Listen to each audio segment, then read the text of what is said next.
the start of you starting education. Now we're at a point where, as you mentioned earlier in the podcast, towards the end of the business, you were charging $8,500 dollars per education. What was it that you're selling exactly? Yeah, so it was a trading training program. Oh, so it was still the training. Okay, yeah. It was, yeah. So that last e-learning company was a trading education company. And we scaled it very, very far. So when I sold that, we were doing about $850,000 a month. Yep. We had a team of 16 people. And yeah, it was a big operation, man. $850,000 a month. When you break that down, it's only 100 sales a month, right? Well, more or less, because we do payment plans, so it wasn't all cash collected. Yeah. There was a split between the cash and the rev. Yeah, for sure. But we will talk about this downstairs. It's the fact that you go by, and I think you mentioned it in the book as well, the 1% rule. And when I say 100 people, I say only 100 people, but in perspective of how many people there actually are that you could sell it to, and I'm sure how many ads you would have thrown out there and how many people would have seen it, 100 people to make $850,000 a month on average is incredible. And that's just at 1%. Dude, we were spending a lot on ads. I mean, we were spending a good, around $250,000 a month on ads to make that 850. So it was very paid traffic driven, which is a whole nother conversation. It's a great thing to have paid ads behind you. But yeah, the power of 1%, man, it's, I mean, like we were talking about for the podcast, if you've got even 1,000 people, maybe you've got 1,000 followers on Instagram, but they're quality bought in followers with a lot of trust and respect for you. Yeah. If you did maybe a $5,000 mastermind, one person, would probably buy it. So. Okay, but then, let's talk about this, right? One person will buy it, but at the end of the day, at a mastermind, you want several people. Yeah, I mean, God, there's so many things you can sell. I mean, you can do an online course, you can do more of a training program, you can do group coaching, one-to-one consulting, which is what I do right now. I've got a training program and I do one-to-one consulting with people. You can do a one-day workshop, which I've just started doing here in Dubai, which is cool. What do you do in the workshop? So the workshop is for beginners who usually they have people like yourself. So with an audience or a great idea for an offer, and I do a 1 full day workshop, which is 10 a.m. to 6 p.m. I get in a room with everybody and we cover the main pillars of building one of these online education businesses. So creating an offer, pricing it well, knowing what you want to deliver. Are you going to do a mastermind, a workshop, a course, a training program, group coaching, one-to-one, a community? And I just help them dial it in. And they go away from that 1 day workshop able to go and do it and make it happen and start making sales, basically. So. But it also comes down to their mindset as well, if they actually make it happen. Because someone could easily spend that money and then go away and just relax or be lazy. I'm glad that you've said that because I want to add another thing. Now, I charge £2,000 per person and I do 20 people for that 1 day workshop. Yep. The reason it's £2,000 is because it's just high enough so that people really, really care, but it's low enough so that, any serious person can, that's an adult can afford that. Yeah, it's high quality people that you get as well. Yeah, and this is, pricing is so important because if you undercharge, you attract lower quality people. If price is a reflection of value, but also it carries a perception, right? So if someone's program is $8,500, it's got to be good, man. It's got to, that's some substantial stuff. It's got to be something that you would pay as well. Yeah, exactly. So then how do you actually come up with price point? Well, the real way you do it is to test within the market. Like I was saying to you earlier, start low and it's probably going to work. Maybe just come up a little bit and just see what people am I attracting. Do they take it seriously? Yep. Do they therefore get results or not? Yep.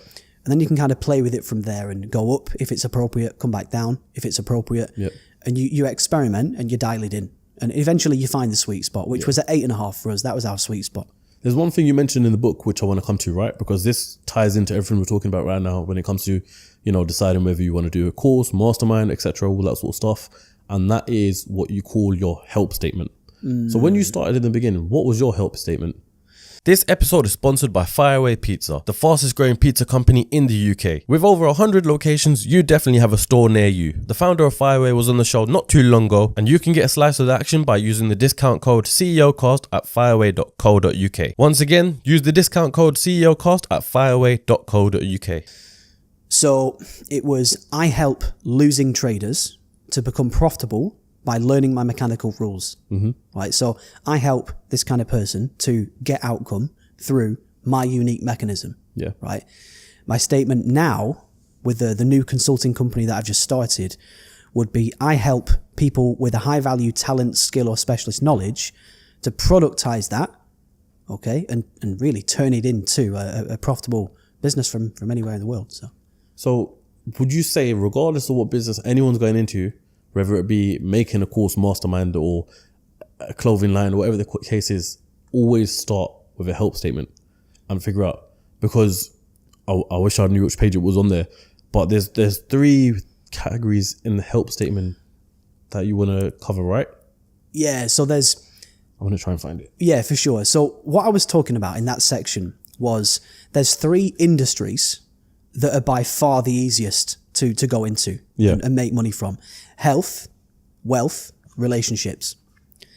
And if you're within one of those 3 categories, that's the one. Yeah. Health, wealth, relationships. Yeah. Man, it's going to make your life so much easier. Now, you don't have to. You can sell in. I mean, dude, I've worked with people.